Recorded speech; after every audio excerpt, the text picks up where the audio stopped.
Pemirsa, diduga cemburu seorang suami dengan sadis memotong kaki kiri istri di sebuah kamar kos Banjar Umabuluh, Desa Canggu, Kuta Selatan. Selain itu, pelaku juga melukai kaki kanan korban dengan sebilah golok.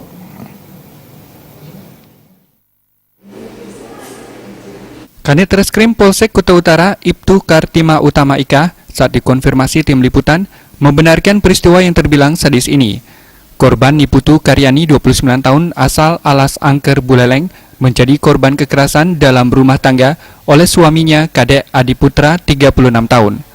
Kedua pasutri ini tinggal kos di Banjar Umabuluh, Desa Canggu, Kuta Utara, Kabupaten Badung.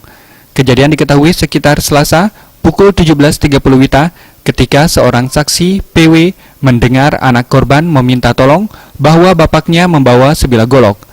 Karena melihat membawa golok, saksi masuk kamarnya bersebelahan dengan kamar korban. Sesaat kemudian, pelaku Kadek Adiputra memanggil saksi untuk ikut mengantar ke rumah sakit. Kemudian pelaku bersama saksi dan korban ke klinik Bali Med Canggu. Saat itu, saksi melihat potongan kaki kiri korban berada di depan rumah dan banyak darah berceceran. Pihak kepolisian yang mendapat informasi kejadian ini langsung melakukan olah TKP dan mengamankan barang bukti. Diduga kekerasan dalam rumah tangga ini karena motif cemburu. Kini kasusnya masih dalam penanganan Satuan Reskrim Polres Badung. Rais Wantara,